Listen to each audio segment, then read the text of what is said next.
Em 1927, um conto que desafiaria as fronteiras do terror foi publicado, misturando o inexplicável com o grotesco de uma forma única. H.P. Lovecraft, o mestre do horror cósmico, nos deu uma visão de algo completamente alienígena e quase inimaginável. Algo tão além de nossa compreensão que nos obriga a questionar o que sabemos sobre o universo. Esse conto é A Cor que Caiu do Espaço, uma perfeita porta de entrada para quem quer conhecer o autor. A oeste de Arkham, as colinas se erguem selvagens, e há vales e florestas profundas que machado algum jamais cortou. Há sombrias e estreitas veredas onde as árvores se inclinam de maneira exótica e regatos afunilados correm sem terem recebido um único lampejo de luz solar. Nas encostas mais brandas existem antigas fazendas erigidas em pedra. Lá, cabanas atarracadas e cobertas de musgo ruminam eternamente sobre os velhos segredos da Nova Inglaterra, em sotaventos de grande saliência. Todas jazem abandonadas no presente. As largas chaminés desmoronam e os lastros laterais cedem perigosamente ao peso dos telhados baixos. O povo de antigamente se fora e os estrangeiros não gostavam de viver ali. Francos canadenses tentaram, italianos também, e os poloneses vieram e se foram. Não por causa de qualquer coisa que possa ser vista, ouvida ou manuseada, mas devido a algo apenas imaginado. O lugar não faz bem à imaginação e não oferece sonhos serenos à noite. Deve ser isso que mantém os estrangeiros afastados, pois o velho Amy Pierce nunca lhes contou nada do que ainda se recorda dos antigos dias. E é com essa introdução poderosa que nós somos guiados para dentro de A Cor que Caiu do Espaço, um conto que vai nos contar a respeito desse narrador anônimo que está fazendo ali uma prospecção para a construção de uma represa no oeste de Arkham, e ele encontra ali as pessoas comentando sobre um lugar que elas chamam de Charneca Maldita, mas ninguém quer falar exatamente o que aconteceu lá para que esse lugar tivesse esse nome nada suspeito. Ele vai pesquisando até que ele encontra o tal do Amy Pierce, que resolve contar para ele o que aconteceu há umas décadas atrás, e é então que nós vamos entrando de fato na história. O Amy, a princípio, ele meio que não quer contar, ele tá um pouco esquisito, mas ele decide falar sobre essa história que aconteceu com ele, mas também de forma mais direta com um de seus amigos, que é o Nahum Gardner e a sua família. E ele conta então essa história que se passou em 1880, quando um meteoro atingiu a fazenda da família Gardner. Esse meteoro a princípio deveria ser só uma rocha que caiu do céu, mas logo os cientistas que foram investigar e a própria família Gardner perceberam que algo não estava certo com aquela pedra, porque aos poucos ela ia diminuindo e até as amostras que os cientistas levavam para o laboratório também iam diminuindo até desaparecer. E como já dá para imaginar, a pedra toda vai desaparecendo e conforme ela desaparece e pesquisas são feitas com ela, as coisas começam a ficar esquisitas na fazenda dos Gardner. E aos poucos a gente percebe que esse meteoro não veio sozinho, ele trouxe alguma coisa que desafia toda a compreensão do ser humano, tanto dos personagens que estão dentro da trama, quanto do próprio leitor que precisa quebrar a cabeça para tentar entender o que está acontecendo. E é aqui que jaz a genialidade desse conto, porque o que vem com o meteoro é nada mais do que uma cor. Eles explicam, como uma cor, já que é a única coisa que a mente deles consegue compreender, mas essa cor é uma coisa que tem consciência própria e tem seus próprios objetivos ali, e só de tentar imaginar uma coisa que é uma cor, e como é descrito no livro, uma cor que ninguém jamais viu, já vai dando um nó na nossa cabeça. Porque a gente está lidando com coisas que transcendem a compreensão do ser humano. E como no próprio conto eles falam, essa coisa não deveria estar ali. E assim, quando eu falo ali, não é na fazenda dos Gardner, é ali no mundo, no nosso planeta, na nossa realidade. É uma coisa que veio de fora. A cor, ela desafia qualquer percepção humana, desafiando as leis da física e da biologia. E a gente não consegue nomeá-la, e é isso o que o torna tão assustadora. Como Lovecraft descreve, é uma presença que nos lembra da nossa impotência diante do cosmos. E é exatamente isso que ele queria, sabe? Fazia a gente se sentir pequeno, se sentir como não conhecedor de nada, porque na verdade é isso que nós somos, Nós somos só umas formiguinhas num grão de poeira viajando entre um cosmos infinito. E se um dia a gente tivesse a noção do quão grande a gente é pequeno perante o universo, eu acho que a gente ia ficar louco. Inclusive, esse é um conceito, que o Douglas Adams utiliza lá no Guia do Mochileiro das Galáxias. Essa máquina que faz você simplesmente fritar no momento que você percebe a sua pequenez diante do todo do cosmos. E à medida que essa cor alienígena vai se espalhando, não só a Terra e a natureza se deterioram ao seu redor, mas a própria família Gardner começa a murchar. O que antes era vida e crescimento, agora se transforma em morte e decadência. Cada um dos membros da família vai definhando de uma forma bizarra, e o jeito que o Lovecraft descreve essas coisas é muito bom. Quer dizer, bom pra gente que tá lendo, né? Pros personagens, nem tanto. Essa edição do conto que eu li tá contida aqui no livro Medo Clássico, volume 2, Lovecraft, que faz parte, né, obviamente, de uma coleção, que tem também o volume 1. Inclusive, são livros muito bonitos, tem capas variantes e tudo mais. Depois, se vocês quiserem, por acaso, adquirir esses livros, eu vou deixar os links deles na descrição.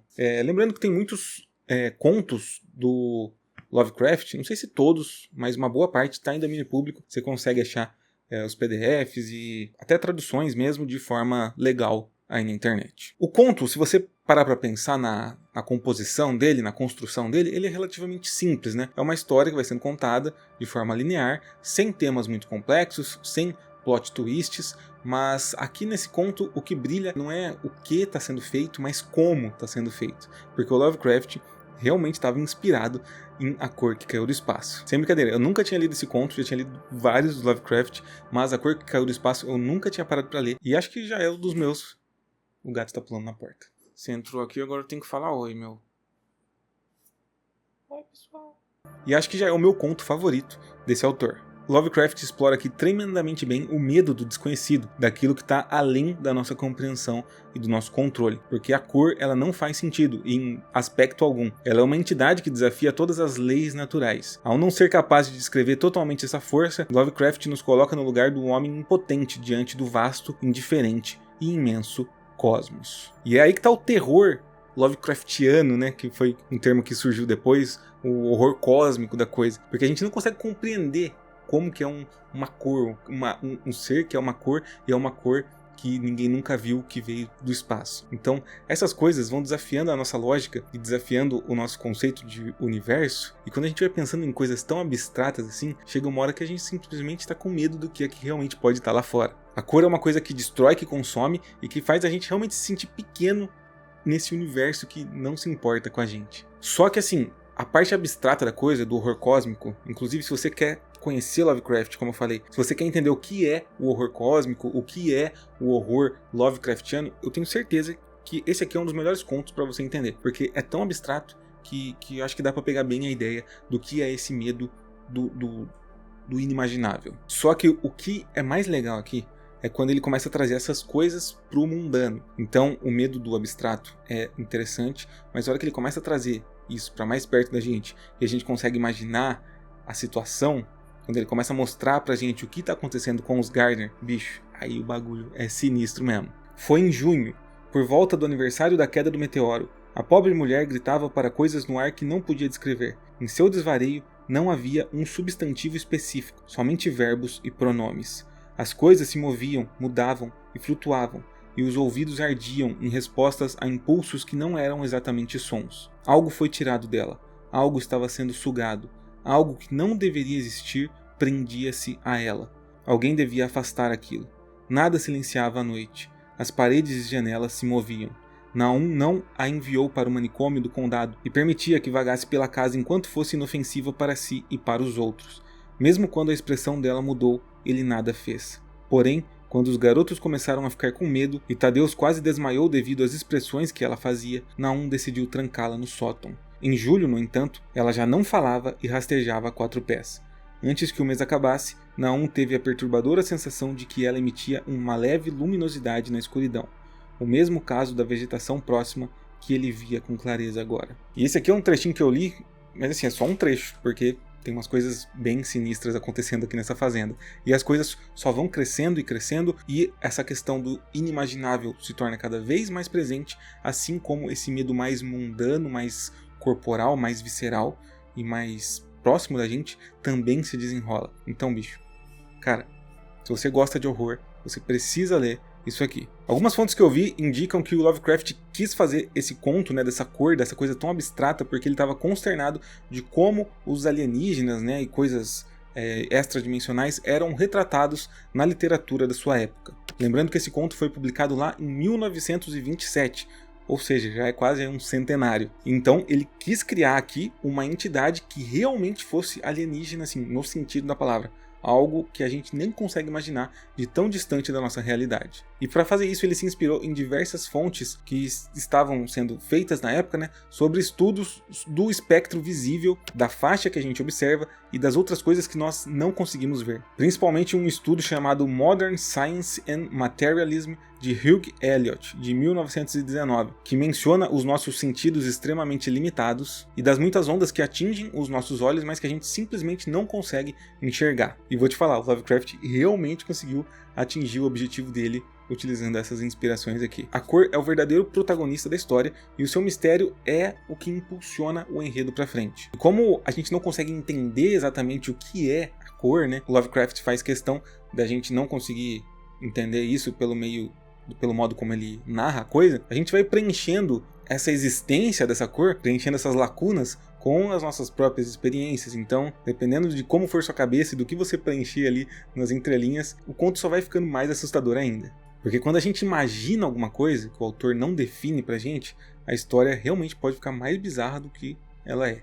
Enfim, depende da sua cabeça. E o fim da história é tão trágico quanto misterioso. E o Lovecraft deixa assim pra gente essa coisa ruim que basicamente tem um final, né, mas não tem um desfecho. Ela pode ainda estar ali ou não estar. Eu não quero dar muito spoiler, embora seja um conto de 100 anos atrás, mas o jeito que a história termina é ainda mais aterrador do que o que veio antes dela, porque estão querendo construir uma represa ali onde essa charneca maldita e onde a cor caiu, e a gente fica pensando, se inundarem aquilo de água, o que vai acontecer com quem beber essa água? E é assim que a história acaba, com o Lovecraft deixando a gente com essa sensação de completa impotência perante a coisas que a gente nem consegue imaginar, que talvez estejam por aí no espaço, só espreitando, esperando uma oportunidade para destruir a raça humana. A Cor que Caiu do Espaço se tornou um dos contos mais populares do Lovecraft e também é um dos seus contos mais adaptados, sendo adaptado em filme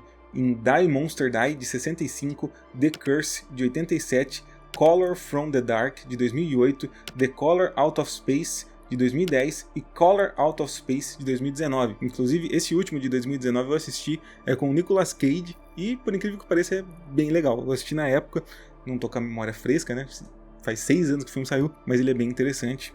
Enfim, preciso reassistir agora que eu li o conto. E também, pesquisando aqui para esse vídeo, eu vi que o Go Tanabe, mangaka, que já adaptou Lovecraft nesse mangá aqui da JBC, que eu também vou deixar o link na descrição, que é o HP Lovecraft, O Cão de Caça e Outras Histórias, o Go Tanabe também fez uma adaptação do A Cor que Caiu do Espaço, que, por coincidência, eu não estava sabendo disso, a JBC lançou 2 meses atrás aqui no Brasil. Então vou deixar o link ali embaixo também, lançamento fresquinho. E cara, eu quero bastante pegar esse mangá pra ver, porque o Go Tanabe, bicho, ele desenha bem pra caramba. Abri aqui numa página que não tem desenho. Cara, ele desenha muito bem e nesses contos aqui, ele adaptou muito bem essas histórias. 2 delas, inclusive, estão aqui nessa primeira edição do livro, tá? Que é O Cão de Caça e A Cidade Sem Nome. Estão aqui na primeira edição dessa coleção. Enfim, vou deixar o link ali embaixo. Go Tanabe é top, Lovecraft é top. Com certeza, A Cor que Caiu do Espaço, adaptado em mangá, deve ser bom também. Além disso, o conto se tornou a única obra de Amazing Stories a entrar na antologia de Edward O'Brien, de The Best American Short Stories, aparecendo no Hall of Honor de 28. Por mais que A Cor que Caiu do Espaço tenha um plot relativamente simples, como o Lovecraft executa a história, essa história de terror psicológico, desse horror cósmico, e também de um terror mais visceral e mais grotesco, como ele junta tudo isso em uma história só, que nos faz ter medo de formas tão diferentes, bicho, é genial. Ele faz realmente a gente enfrentar aqui uma realidade de que talvez nem todos os mistérios devam ser resolvidos ou explorados. Principalmente esses mistérios cósmicos muito maiores do que a gente. Ao mesmo tempo que ele vai fazendo a gente se deparar, né, se defrontar com essas verdades de que a gente não é nada no universo. E ele faz isso aqui num conto de 30 e poucas páginas de 100 anos atrás. Simplesmente sensacional. Se você quer ver mais comentários sobre contos do Lovecraft aqui no canal, comenta lá embaixo para eu saber se eu devo trazer mais conteúdo desse tipo e já aproveita para se inscrever por aqui. Enfim, eu sou Rafael Soler e até a próxima.